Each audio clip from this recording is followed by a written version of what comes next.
노아의 세 아들들이 장성해서 혼인을 했습니다. 그래서 그 며느리들과 그 아들들이 만남으로 그 가정에 또 이 구원의 만남들이 이렇게 이루어진 것이죠. 노아의 방주는 그렇게 구원받은 한 가족 공동체가 살았던 곳입니다. 아니, 그 가정이 살아남기 위해서 하나님께서 예비하신 생존 공동체이죠. 그리고 그들과 함께 수많은 동물들이 생명의 보존함을 얻었습니다. 그리고 수많은 다른 사람들, 다른 생명들이 그 홍수와 함께 휩쓸려서 생명을 잃고 말았습니다. 세상에 많은 만남들이 있습니다. 많은 교제가 있습니다. 많은 사람들이 만나서 친교를 합니다. 그런데 노아의 그 만남, 노아가 가졌던 그 만남은 구원에서 구원으로 가는 그 길이었다고 믿습니다. 그가 하나님을 만나고서 하나님으로부터 구원의 메시지를 듣는 순간 그에게는 유일한 그 하나의 비전이 있었는데 그 구원을, 하나님이 주신 구원의 약속을 믿고 그것을 순종하면서 가족을 구원하는 것이었습니다. 아내를, 그 자식들을, 그 며느리들을, 그리고 그들에게 맡겨질 수많은 생명체들을 구원하는 그 비전을 가지고 살았습니다. 노아와 하나님의 만남, 거기서 출발한 그 구원의 만남이 그가 접촉하는 수많은 사람들에게 구원을 전할 수 있었을 터인데 유감스럽게도 성경은 딱 8명이 살아남은 것으로 기록하고 있었습니다. 노아의 말을 들었다면, 노아의 말에 동의하고 순종했더라면 더 많은 사람들이 구원을 받았을 거라고 믿습니다. 창조신학자들은, 이 창조론 과학자들은 노아의 홍수 이전에 이 지상에 홍수나 그런 태풍 같은 기상 이변이 없었을 것이다. 그렇게 추정을 합니다. 성경을 보면 그 큰 비가 내렸다는 그런 기록이 없습니다. 왜 많은 사람들이 노아의 말을 듣지 않고 물에 빠져 죽었을까? 그 말을 이해할 수가 없었어. 그러니까 하나님이 주신 그 홍수 심판에 대한 믿음이 없었기 때문에 정작 홍수가 닥쳤을 때 준비되지 않아서 죽을 수밖에 없었다. 그렇게 해석하는 분들도 있기는 합니다. 어쨌든요, 노아를 만나고 그와 교제하고 그와 더불어 동역한 사랑하는 아내, 사랑하는 자녀들, 며느리들, 그들은 구원을 받았습니다. 살아남았습니다. 그런데 세상에 있는 수많은 만남과 교제와 친교, 모임들이 이런 결론을 내리는 것은 아닙니다. 세상에 많은 사람들 오고 가면서 서로 만나고 교제도 하지만 구원받지 못하고 깨지는, 헤어지는 그런 만남이 얼마나 많습니까? 아니, 그냥 다 같이 망하는 그런 모임들이 얼마나 많습니까? 모든 만남이 이렇게 생명의 결실을 맺는 것은 아닌 것 같습니다. 솔직히 말씀드리면 그렇잖아요. 남과 여가 만나서 사랑을 합니다마는 끝까지 가지 못하는 그런 관계가 있지 않습니까? 불행하게도. 원하지 않을지라도.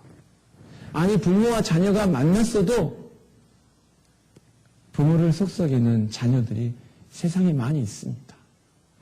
이 구원의 공동체, 화목한 공동체가 아니라 정말 원수가 집안에 있다고 원수보다 더 그렇게 지긋지긋한 그런 관계가 얼마나 많습니까? 인용하기가 정말로 무참합니다마는 부모를 해하는 자식들도 호로 자식 중에 정말로 그런 저주받은 그런 자식들도 있지 않습니까? 부모와 자녀의 만남이라고 해서 항상 노아의 가족처럼 구원받고 축복받는 모습으로 끝나진 않습니다. 그보다 더 비참한 게 있다면 자녀의 목숨을 앗아가는 부모들의 이야기죠. 이렇게 가장 가까운, 가장 축복받은 그런 만남, 가족들 안에서도 실패하고 있는데 다른 만남들은 말할 필요가 없죠. 우리가 세상에서 사회생활하면서 여기저기서 많은 사람들을 만나지만 그 만남 속에서 실패하고 뒤틀어지고 또 같이 생명을 잃어버리는 그런 실패들을 볼 수 있습니다. 그런데 성경이 그것에 대한 이유를 나름대로 말해주고 있어요. 왜 많은 만남은 실패하고 있는가? 어떤 만남과 교제는 생명과 구원과 기쁨으로 열매 맺는데 왜 이 세상에 많은 만남과 교제가, 조직이, 공동체가 와해되고 실패하고 그렇게 끝나는가? 오늘 노아의 가족을 통해서 우리에게 보여주는 것은 아주 분명합니다. 생명의 비전, 구원의 비전이 없는 만남은 오래 지속하기가 힘듭니다. 이 가족이 구원을 위해서 부름받았다. 구원하기 위해서, 생명을 살리기 위해서 부름받았다라는 그런 아름다운 비전 안에서 뭉쳤기 때문에 노아의 방주는 만들어졌어요. 노아 할아버지 혼자서 만들 수 없는 거잖아요. 그렇게 나이 드신 노인이. 공동의 비전을 가지고 공통된 서로 일치하는 그 생명의 비전을 가지고 만나지 않으면 그 만남은 오래갈 수가 없습니다. 돈을 위해서, 권력을 위해서, 권력을 잡기 위해서 이용하는 그런 수많은 조직들이 지금 만들어지고 있잖아요. 그것이 오래가지 않는다는 것 알고 있지 않습니까? 그것에 속한 모든 사람이 다 행복할 수 없다는 것을 우리는 처음부터 알고 있습니다. 성경에 또 만남과 교제가 실패하는 그 이유를 말해놓은 부분들이 몇 군데 있습니다. 세 곳에서만 인용하겠습니다. 잠언서 11장 30절 의인이 받는 열매는 생명의 나무요 폭력을 쓰는 사람은 생명을 잃는다. 누구와 만나서 교제를 하는데 폭력적인 사람을 만나면요 그 교제는 지속될 수 없죠. 당연하죠. 가족이 화목하게 있어도 뭐 예를 들면 아버지, 제가 아버지니까 아버지가 폭력적이다. 그 가족이 화평할 수가 없죠. 잘 돌아가는 것 같은데 사실은 아버지 있을 때만 눈치 보는 거지 아버지가 부재하면 순식간에 무너집니다. 여기서 말하는 폭력은 꼭 이 주먹과 근육과 무슨 도구를 써서 사용하는 폭력만 말하는 게 아닙니다. 언어의 폭력이라는 것. 또 권력이 가지고 있는 그 폭력이 있어요. 권력은 이게 무서워가지고 꼭 무엇을 가지고 휘두르지 않아도 권력 자체가 굉장히 파워가 있지 않습니까? 그래서 분위기만 잡아도 그게 폭력이 됩니다. 아버지들이 많이 쓰잖아요, 솔직히. 자식들에게. 분위기로. 그런 폭력이 있으면 진짜 살아나고 행복해지고 활기찬 그런 공동체, 그런 교제 일어나지 않습니다. 오래가지 못합니다. 폭력을 쓰는 사람 자체도 생명을 잃지만 그 폭력자가 있는 공동체도 생명력이 떨어지게 되어 있습니다. 잠언서 13장 10절 교만에서는 다툼만 일어날 뿐이다. 지혜 있는 사람은 충고를 받아들인다. 지혜와 지식과 진리 또 뭐 말씀 교육 뭐 심지어 설교를 듣는 이것도 다 그 하나님의 교훈을 듣는 거잖아요. 근데 어떤 사람은 이게 아무 그 도움이 안 되냐면 시쳇말로 약발이 안 듣냐면요 교만한 사람이에요. 그래서 보통 교만한 사람의 증상은 내가 교만하다는 생각을 별로 안 합니다. 예. 저도 오랫동안 내가 교만한 사람이라는 생각을 별로 못하고 살았어요. 목회를 하면서 제가 이제 필라델피아에서부터 전임 목회를 시작했는데 목회를 하면서 그 교만이라는 거대한 실체를 피부로 느끼게 됐더라고요. 근데 이 교만하면 들어가진 않습니다. 왜? 내가 최고에 있기 때문에 겉으로 그렇게 말하지 않아도 들어가지가 않아요. 교만한 사람하고 교제를 하게 되면 그 모임은 반드시 깨지게 되어 있습니다. 왜? 그 사람의 자존심, 그 사람의 그 뭐죠? 잘난 모습, 그것이 건드려지는 순간, 그것이 접촉된 순간 모든 게 다 박살이 나는 거예요. 예, 나를 건드렸다 이거죠. 그래서 끝나게 되어 있습니다. 혹시 내가 교만한 거 아닌가? 그 다른 사람이 교만한 거 쉽게 보이는데 내가 교만한 거 아닌가? 고민이 되신 분들은 이걸 질문해 보세요. 누가 다른 사람이 어떤 말을 할 때 그 말이 이해가 되는가? 그 말에 공감이 되는가? 그 말대로 하고 싶은 마음이 드는가? 이분들은 되게 겸손한 분들입니다.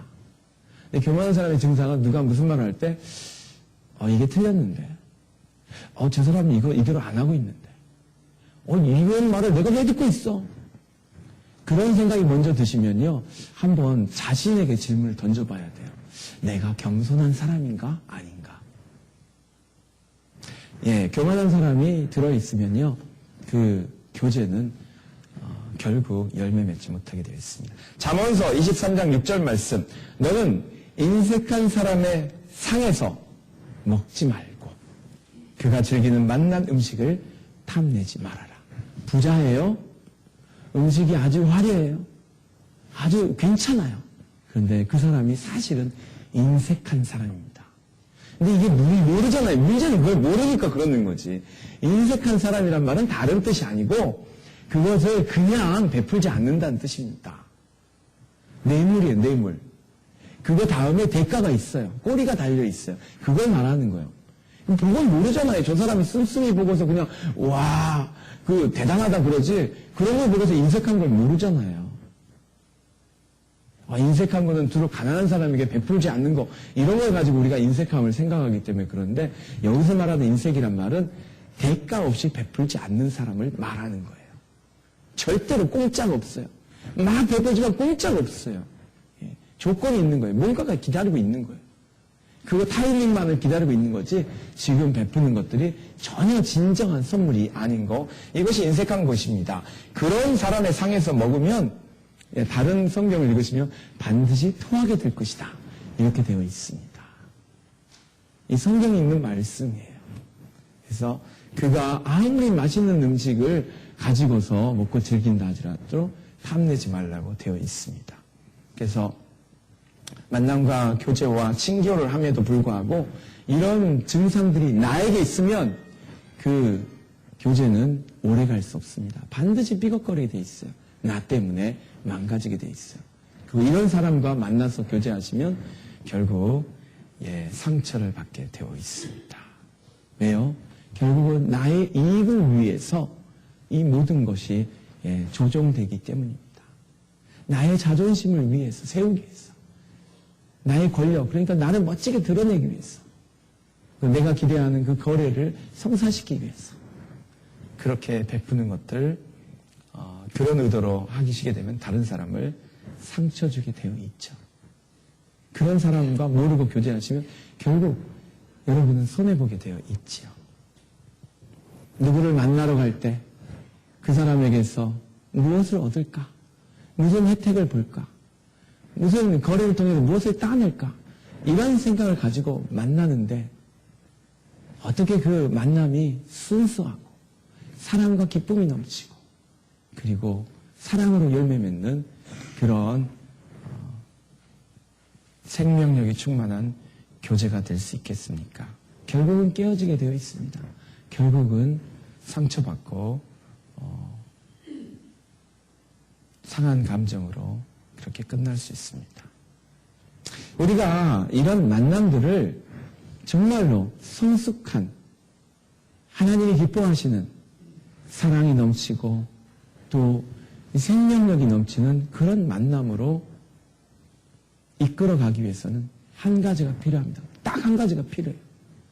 노아의 가족들이 그렇게 구원받은 가족으로, 구원의 공동체로 그 배를 만들 수 있었던 것은 한 가지가 있었기 때문입니다.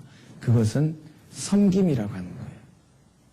만나면은 반드시 섬김이 있어야 합니다. 만남이 지속되려면, 그 만남이 성숙해지려면 반드시 섬기는 사람이 최소한 한 명은 있어야 합니다. 모든 사람이 다 섬기면 다 행복하지요. 그런데 모든 사람이 다 못 섬겨도 딱 한 명이라도 섬기면 그 조직은, 그 회사는 비전이 있습니다. 사장님이든 아니면 말단 사원이든 누군가가 최선을 다해 섬기면 그 회사는 가망성이 있습니다. 데이트할 때 가장 환상적인 커플이 어떤 커플이에요? 만날 때마다 기대감을 갖는 거예요. 근데 그 기대감이 오늘은 나의 그녀가 나에게 무엇을 사줄까? 오늘은 나의 그 멋진 그이가 나에게 무엇을 갖다 줄까? 그런 기대감이 아니라 오늘 내가 그이에게 갖다 주는 이 선물을 그가 얼마나 좋아할까? 그런 기대감이요. 오늘은 만나서 어떻게 맛있는 음식으로 대접을 할까? 이런 그 음식을 먹으면서 그녀가 얼마나 행복해할까? 이런 기대감을 가지고 만나는 만남.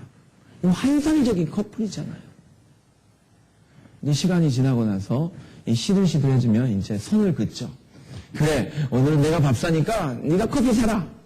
아이스크림도 사면 좋고. 이렇게 이제 딱딱 그어서 하는 것. 이 분업이 된 것 같아도 좋지만 사실은 의무가 된 거예요. 어느 순간. 이제 그거보다 더 형편없는 이 만남은 어떤 만남이겠어요? 오늘 어떻게 하면 더 많이 뜯어먹고 나는 그냥 손을 털털 터나. 그런 거. 회식하러 갔을 때 신발끈 묶어서 그냥 계속 버티는 사람들 있잖아요. 어떻게 하면은 그냥 얻어먹고만 그냥 그렇게 끝날 것인가. 그러면은 그게 그 사랑이 계속 활활 불타오르겠어요. 예. 만남이 유지되고 발전하고 성숙하려면 누군가는 희생해야 합니다. 누군가는 섬겨야 합니다. 모든 사람이 다 섬기면 너무 환상의 커플이겠지만 그게 안 되면 한쪽에서라도 섬겨줘야, 희생해줘야 그게 가능하잖아요. 죄송하지만 우리 한국 문화는 전통적으로 여자가, 어머니가 그 역할을 했던 것 같습니다. 그래서 한많은 삶을 살면서도 어머니의 희생 하나 때문에 주로 교육도 집안도 그렇게 유지되고 발전되었던 것 같아요. 어쨌든 가정이 잘 되려면, 사업장이 잘 되려면, 조직이 잘 되려면 교회도 마찬가지고 희생과 섬김을 통해서 그 공동체가, 그 교제가 성숙해 가는 것입니다. 노아의 공동체는요, 섬김 공동체였어요. 노아의 배는 섬김의 배였습니다. 섬김의 공동체였어요. 노아 할아버지 혼자 그 배를 만들 수가 없었어요. 장성한 아들들이 장성할 때까지 기다렸다가 그 아들들과 같이 이제 좀 속도가 붙었겠지요. 어떤 그 학자들은 이 노아의 배가 워낙 거대하다 보니까 만들면서 아마 다른 쪽에서는 썩고 있었을 것이다. 그래서 또 그것을 보수하면서 보완하면서 그렇게 오랜 세월 동안 배를 만들었을 것이다. 그렇게 이제 그 풀어가는 분도 있습니다만 어쨌든 그게 쉬운 일이 아니었다고요. 그리고 나서 배를 다 만들고 났더니 이 배가 룰루랄라 히말라야도 가보고 또 어디지 저 희망봉도 가보고 신대륙도 가보고 이런 유람선이 아니었다니까요. 그 배를 가지고 나가서 막 이것 뺏고 저것 뺏고 하는 그런 전투함도 아니었습니다. 그 배는 생존을 위해서 만들어진 배인데요. 나만, 내 아내만, 내 가족만 살아남는 게 아니라 이 지구상에 있는 모든 생명체들을 다 떠안고 가는 그런 배였다니까요. 그래서 영화 이거저거 보신 분들은 기억나실 거예요. 노아의 배는 동물원이에요, 동물원. 주, 떠다니는 주, 플로팅 주, 떠다니는 동물원을 섬기는 일이 그들의 일이었습니다. 왜? 배에 들어오는 것이 의무사가 아니잖아요. 홍수에서 살아남는 게 끝이 아니잖아요. 그 배 안에서도 살아있어야, 무사히 살리면서 내보내야 이 동물들이 이 지구상에 퍼져서 또 후손들을 볼 것 아닙니까? 그 사명을 누가 감당했겠어요? 배 안에 살아남은 사람들이 하는 거죠. 그래서 노아의 배는 엄청난 노동이 소모되는 섬김의 공동체였습니다. 성숙한 교제에는 무엇이 필요하다고요? 섬김, 헌신, 희생, 그 노동이 필요한 것입니다. 그런데 그럼에도 불구하고 이 성숙한 공동체 힘들고 어렵고 땀 흘리는 것이지만 그것엔 열매가 있습니다. 왜요? 그 마지막이 거룩한 것이기 때문에. 그 마지막 열매가 너무나 멋진 것이기 때문에. 그것이 바로 생명이라는 것입니다. 생명이 보존되고 그 배 안에서도 많은 생명이 태어났을 거예요. 생명이 살아남을 뿐만 아니라 번식하고 번창하는 그것이 그 공동체를 살리는 것입니다. 생명을 살리는 것, 영혼을 구원하는 것이 그 만남과 모임의 목적이 된다면 하나님은 반드시 그 교제를 살려주실 것입니다. 그 친교를 키워주실 것입니다. 그 교회를, 그 목장들을 반드시 크게 만드실 것입니다. 핑교가 궁극적으로 생명을 향해 갈 때, 생명을 낳으려고 할 때, 생명을 구원하려고 할 때, 그것은 열매 맺는 풍성한 만남과 교제가 되는 줄로 믿습니다. 그래서 노아의 방주는 그 지상에 있는 모든 인류를 구원할 수는 없었어요. 물론 이건 노아 가정의 책임이 아니라 그 사람들의 책임이라고 봐야 되죠. 예수님도 말씀하셨죠. 노아의 때에 구원의 소식이 전해졌는데 왜 많은 사람들이 그 배를 타지 못했을까요? 믿음이 없어서. 믿지를 못했어. 정말로 비가 내려서 세상이 망한다는 것을 믿을 수가 없어서 그랬을 거라고 그렇게 유출합니다마는. 그래서 노아의 가족들이 더 많은 동물들을 구원했겠죠. 그런데 그 동물들을 섬길 때 여러분 이 말도 안 통하는 그 동물들이 말을 잘 들었을 수 있죠. 예, 순순히 스스로 노아의 방주로 걸어 들어온 것을 보면. 근데 이 정말로 이 강아지, 송아지, 망아지 이런 것들을 받아주면서 얼마나 이 노아의 가족이 헌신하면서 낮아졌겠습니까? 여러분, 모세라고 하는 사람은 다혈질 성격에다가 참을 수 없는 사람이었던 걸 우리가 분명히 알 수 있죠. 40세 때 동족을 괴롭힌다고 애국 관리를 쳐 죽였던 사람이 모세입니다. 무서운 사람입니다. 살인자예요. 그런데 하나님은 그를 지면에서 가장 온유한 사람이라고 말씀하셨어요. 지상에서 가장 온유한 사람. 그가 그 온유를 어디서 훈련받았을까요? 이스라엘 백성과 함께 광야로 나와서 40년 동안 참으면서 온유해졌다. 성경을 보면 그런 맥락이 아닙니다.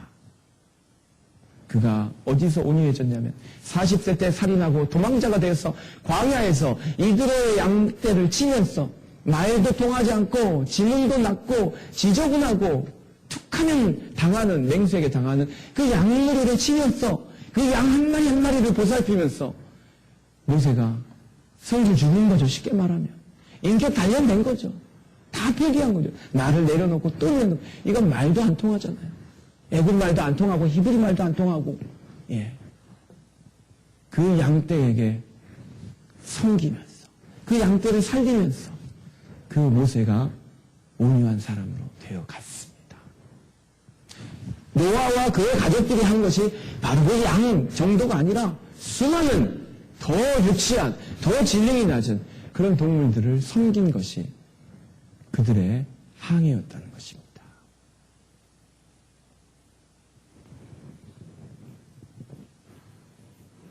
그런데 그들에게서 무엇을 얻었습니까? 물론 이제 우유를 좀 염소나 젖소가 내어줄 수는 있었겠습니다만 그들에게서 뭘 얻기 위해서, 뭘 받기 위해서 그렇게 섬긴 게 아닙니다. 생명을 지키는 것. 그리고 그들을 통해서 번식하게 될 그 생태계를 바라보면서 기쁨과 감격으로 그렇게 섬겼다고 믿습니다. 우리가 길을 지나가면서 많은 사람들을 만나지요. 그들 모두에게 미국 사람들 인사를 잘하긴 하지만 꼭 그런 건 아니잖아요. 그들 모두에게 친절하고 그들 모두를 소중히 여기면서 살기는 너무 바쁩니다. 하지만 어떻습니까? 가끔씩 만나는 사람들은 어떻습니까? 가게에서 만나시든지 식당에서 만나드시든지 취미 활동하러 아니면 건강 레크리에이션을 위해서 가시는 곳에서 자주 만나는 사람들은 어떻습니까? 피트니스 퍼슬러티에 가서 만나는 그런 영혼들은 어떻습니까? 우리는 그런 사람들을 바라보면서 많은 것을 느끼지 않습니다. 그들에게 말을 붙이고 친하게 지내고 차 한잔 하자고 초청할 생각을 별로 안 합니다. 왜? 그들과 내가 별 상관이 없다고 생각하기 때문이죠. 심장이 약한 어린아이가 있습니다. 그 부모는 아직 형편이 안 돼서 그 아이를 위해서 심장 수술할 돈이 없습니다. 의사는 큰 수술만 하면 문제없이 호흡도 가쁘지 않고 건강하게 운동도 마음껏 하면서 살 수 있다고 그렇게 말하는데 이 부모가 아직 그럴 만한 능력이 되지 않아서 아직 못하고 있습니다. 그 부모가 원하고 소원하고 바라는 것이 있다면 어떻게든지 그 수술 비용을 마련해가지고 그 자녀에게 심장수술 받게 하고 건강하게 살 수 있게 그렇게 해주는 것입니다. 그것을 위해서라면 뭐든지 버렸어도 희생해서도 하고 싶어요. 그렇게 해도 안 되기 때문에 못하는 것이지. 모든 것을 다 팔아서 그렇게 하고 싶습니다. 그래서 돈만 모이면 그것을 준비하고 그것을 위해서 저축하고 그것을 위해서 쓸 각오가 되어 있습니다. 왜 그렇습니까, 여러분? 그가 내 사랑하는 자녀이기 때문입니다. 내가 만나는 수많은 영혼들, 자주 만나는 그 사람들, 같이 일하는 그 사람, 그분, 내 자녀라는 생각이 없기 때문에, 내 자녀와 같이 그렇게 사랑하지 못하기 때문에 우리는 그들에게 큰 관심을 두지 않습니다. 하지만 그 영혼을 품고 그를 섬기고 사랑함으로써 그가 하나님의 자녀로 회복됐을 때 당신은 나의 아버지 같은 분입니다. 당신은 나의 어머니 같은 분입니다라고 말하는 그 순간이 오지 않겠습니까? 저는 이 휴스턴에 가셔서 또 밴쿠버에 다녀오셔서 또 제가 자주 만나는 그런 목자님들, 목녀님들 만나면서 그런 감정 들 때마다 참 부끄러워요. 내가 목자로서 섬겼지만 아버지가 아니었구나. 내가 목녀라고 그렇게 폼 잡고 열심히 일했지만 내가 진짜 어머니의 마음으로 사랑하지 못했구나. 그런 감정을 들 때마다 참 부끄러웠어요. 예, 부끄러워요, 지금도. 왜? 내가 목회자라고 하면서, 목사라고 하면서 내가 정말 아버지처럼 그렇게 성도님들을 또 불신 영혼들을 그렇게 대하고 간절하게 기도했나. 물론 기도한다고 하죠. 그런데 정말 내가 그런 자세로, 그런 태도로, 그런 마음으로 그렇게 하나. 그런 도전을 받기 때문에 부끄러웠습니다. 저희 집에, 저희가 콘도에서 사는데요. 저희 집 뒤쪽에 댁이 있으면, 백야드죠. 백야드가 이제 댁으로 돼 있는 데도 있고, 그냥 뭐 바닥으로 처리되어 있는 데도 있습니다만은 그 뒤에 이제 잔디밭이 널려 있고, 그 뒤쪽에 작은 호수가 있습니다. 와보신 분들은 아시는데 안 와보신 분들은 꼭 오시기 바랍니다. 올해가 가기 전에 한 번이라도 꼭 오세요. 근데요, 거기에 야생 오리들 있죠. 정확하게 제가 학명을 몰라가지고 그러는데 아무튼 뭐 오리인지 거위인지 청둥오리인지 그런 것들이 그 호수에 떠다니기도 하고 잔디밭을 배회하면서 막 똥을 갈기기도 합니다. 그것들이 작년 겨울인가, 예. 이 오리들이 뒤뚱뒤뚱하면서 이 사람 살고 있는 뒷마당을 계속 오슬렁오슬렁 거리게 저놈들이 왜 저러나 물에서 계속 놀지. 그랬는데 어느 날 보니까 저희 집에 이 꽃풀 같은 거 있잖아요. 예, 잡초 같은 꽃이 있는데 아주 이뻐요. 제가 심은 건 아니지만, 근데 이거 시들면은 그냥 완전히 갈대나 지푸라기처럼 잡초가 됐는데. 제가 이제 가끔 베기도 하는데 작년에는 그냥 내버려뒀어요. 내버려뒀더니 어느 날 보니까 이 오리들이 그거를 이렇게 말아가지고 둥지를 만들어 놨더라고요. 그래서 이것들이 사람이 사는데 바로 옆에 그렇게 만들어 놨더라고요. 추우니까 자주 안 나가서 그랬겠지만, 근데 나중에 봤더니 또 알이 몇 개가 있는 거예요. 알이. 그 오리알은 알잖아요. 약간 투명한 끼가 나고 퍼렇게 보이는 그 알이 몇 개 있는 거예요. 이 추운 데서 알 놔두면 얼어서 그냥 터져버리잖아요. 그런데 이 오리 엄마겠죠. 엄마가 계속 그 알을 품고 있는 거예요. 저희가 그 다음부터는 그쪽을 출입을 안 했어요. 일부러 저희 다이닝룸에 나가는 도구가 있지 않습니까? 유리문 거기를 쿵 닫지도 않았어요. 놀랄까봐. 그리고 커튼도 가능하면 쳐놓고. 불빛이 새어나가니까. 그렇게 있다가 깜빡을 했는데, 이제 봄이 지나버린 거죠. 예. 초봄이 지났나? 아무튼, 기억이 정확하진 않는데, 어느 날 살짝 커튼을 치우고 봤더니요. 글쎄, 그 알들이 다 깨져가지고, 부스러기만 있는 거예요. 근데 이 부스러진 게, 다른 짐승이 갉아먹은 그런 식으로 깨진 게 아니라, 그 알에서 새끼가 까서 부화돼서 나와가지고 부스러진 그런 식으로 돼 있더라고요. 그래서 이게 드디어 이 생명이 탄생했구나. 그래가지고 너무너무 감격했어요. 사실 짜릿짜릿 그 전율을 느꼈습니다. 우리 집 바로 이 옆에서 이 생명이 이렇게 탄생했다는 게 얼마나 감격스럽습니까? 하나님의 축복이잖아요. 저희는 또 펫도 없어요. 네. 그런데 이제 아쉽게도 그 오리들이 이제 더 이상 안 오죠. 막 멀리서 가끔 다니는 걸 보니까 새끼들을 이끌고 아빠가 이렇게 뒤뚱뒤뚱 활보하고 다닙니다. 제가 왜 그 글을 썼냐면 목회 칼럼에 최근에 그 무리를 다시 봤는데 이것들이 달라졌어요. 새끼가 보이지 않고 모두 다 장성해가지고 건장해가지고 이 호수에서 헤엄을 치는데 장관이더라고요. 두 줄로 그냥 쫙 가는데 물론 물속에서는 막 이러고 있었겠지만 아주 여유있게 쫙 가는 거예요. 그리고 나와서 잔디밭도 활보하는데 그냥 옆에 가면 안 될 것 같은 분위기. 두 줄로 쫙 지나가는데 흐뭇하고 보기 좋았습니다. 알을 낳았는데 알만 낳아놓고 이 엄마 아빠가 떠나버리면 그 알은 얼어서 터져버렸을 거예요. 잉태는 되었지만 탄생하지 못한 빛을 보지만 그런 생명으로 끝났을 것입니다. 그런데 그 어미가 계속 참고 품고 또 품고 또 품고 했더니 그 알에서 생명이 탄생했습니다. 노아의 방주는 하나님이 하늘에서 뚝 떨어주신 방주가 아닙니다. 노아의 방주는 노아와 그의 가족이 혼신의 힘을 다해서 뼈골이 빠지도록 수고해서 만든 배입니다. 그래서 저는 그 방주에서 그런 도전을 받습니다. 그렇게 뼈골지게 고생해놓고 또 수많은 동물들 섬기면서 그렇게 봉사하고 희생하고 헌신한 것이 노아의 방주라는 말씀입니다. 그 오리들이 둥지를 만들기 위해서 찾아 헤매다가 그렇게 만든 수고를 오늘 우리도 할 수 있습니다. 우리들의 목장에, 우리들의 교회에 그런 둥지를 만들어줄 수 있어요. 그래서 한 영혼이 들어와서 편안하게, 안전하게 보호받고 그리고 아래서 깨어나는 것처럼 구원의 감격을 맛볼 수 있는 그런 방주 같은 교회, 그런 둥지 같은 목장, 그것은 우리의 몫이라고 믿습니다. 지금 이 안에, 이 둥지 안에 들어와 계신 저와 여러분이 또 다른 둥지를 만들어주는 것이죠. 그래서 그 안에 들어온 영혼들이, VIP들이 편안하게, 정말 만족하면서, 정말 행복하게 그렇게 아래서 깨고 나올 수 있는 그런 멋진 그런 공동체, 그런 만남과 교제와 친교, 우리가 준비해서 만들 수 있다고 믿습니다. 그것은 먼저 구원받은 사람들의 수고와 섬김으로만 가능한 줄로 믿습니다.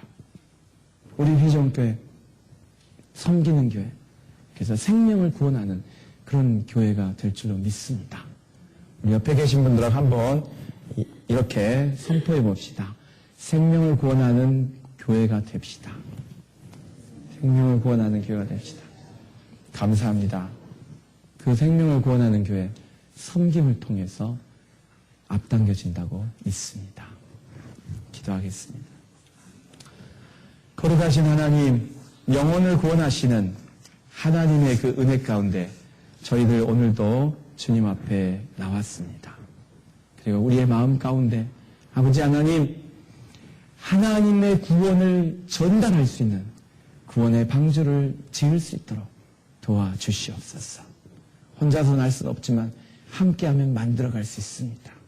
정말 우리가 함께 힘을 합쳐서 영혼을 탄생시킬 수 있는, 구원받게 할 수 있는 그 둥지를, 보금자리를 만들 수 있도록 도와주시옵소서. 그들이 편안하게 따뜻하게 생명을 유지하고 생명의 거듭남을 체험할 수 있도록 하나님 보호하는 그런 사명을 저희가 감당케 되기를 원하옵나이다. 감사드리며 우리 주님 예수 그리스도의 이름으로 기도하였습니다.